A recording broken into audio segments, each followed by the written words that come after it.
Hey, what's going on, Thunderstruck Gaming? It's Adam here, and it feels kind of weird to say that in my intro. I have this normal intro that I say, and so I was kind of had to deviate a little bit away from it, but I just want to thank Thunder for this opportunity to post to Thunderstruck Gaming. It is really just an honor to be able to speak to such a large audience. I have a little over 100 subscribers on my channel, so it's really just amazing to be able to post to a channel with over 50,000 subscribers. It's really an honor, and truly I'll try to make the most of it. So before I start off this commentary, I just want to give you guys a fair warning. I'm not a professional commentator by any means, so if this commentary has, a couple flaws here and there, then my apologies. I'll try to do my best. I've been working on my commentary skills. I've been grinding out several commentaries over the past couple days, and just every day I try to make a commentary, and every day I just try to improve on it. So if you guys can leave me some constructive criticism in the comment section below, maybe on what I can do better, and just anything that you feel isn't going or flowing right in my commentaries, then just feel free to tell me.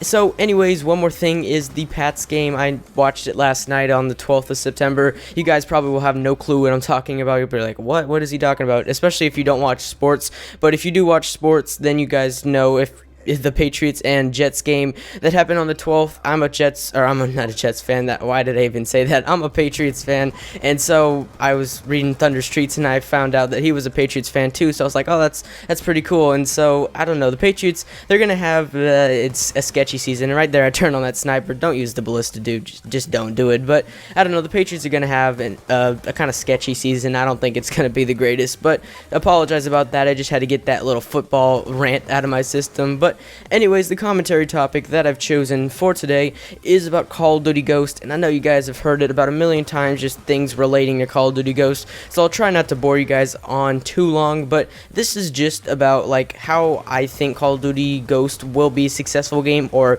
more precisely, do I think Call of Duty Ghost is going to be a successful game? And I know that's kind of a silly question to ask, because of course Call of Duty is going to be a successful game just because it's a known franchise. I mean, if you were to ask somebody, about some indie game or some third-party first-person shooter, they probably won't have a clue what you're talking about. But if you go up and ask somebody that's a gamer, that is, and you ask them what's Call of Duty, they'll probably know what Call of Duty is, just because it's a household name, just like Battlefield is.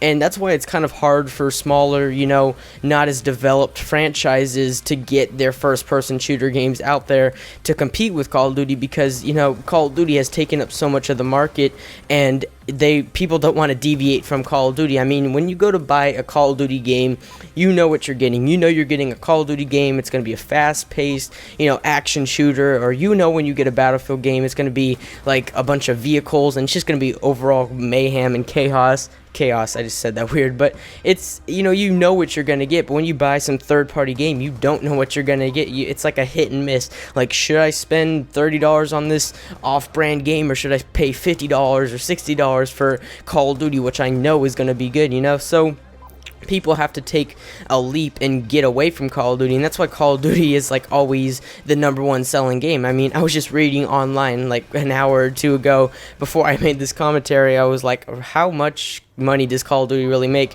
And in Black Ops 2 alone, in the first 15 days, they made $1 billion, and Call of Duty Black Ops 2 has been quoted as the worst Call of Duty by some. And so, I don't know, even in their quote-unquote worst Call of Duty, they still sell 1 billion games. And I know what you're saying, oh, well, people didn't know the game was bad back in December, and that's kind of true, but I mean, still, even after December, there were still many game sales, even if people thought the game was horrible. Like I said before, you know what you're expecting from Call of Duty. And another thing is that makes this Call of Duty a little bit different, I guess, is of course the next-gen consoles.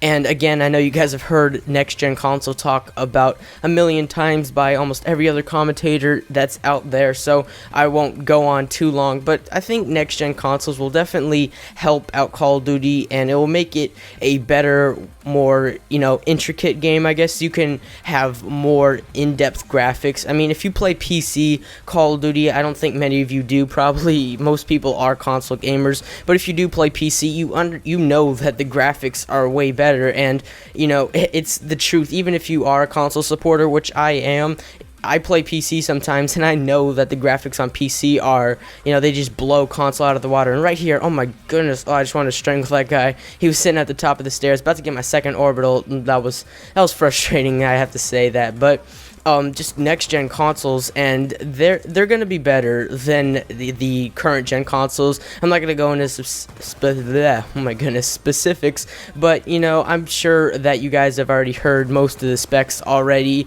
But it's gonna be an improvement. I don't think it's gonna be too much, because I mean, when they're releasing this Call of Duty, it's going to be for both platforms, so it's not like they're going to make some big revamped improvements for the Xbox One and the PS4 version, and a scaled down model for like the PlayStation 3 and the Xbox version, I guess. But maybe later on down the road, when most people have an Xbox One or a PlayStation 4, they'll be able to just completely dedicate all their attention to the next gen consoles, where they can make the game centered around that, I guess. But anyway, guys, that wraps it up for me. If you guys enjoyed this commentary, leave a like rating below, and go check out my channel in the description. And once again, I really want to thank Thunder for this upload, and like I said, leave those comments in the comment section below. And so I'll catch you guys later, so peace.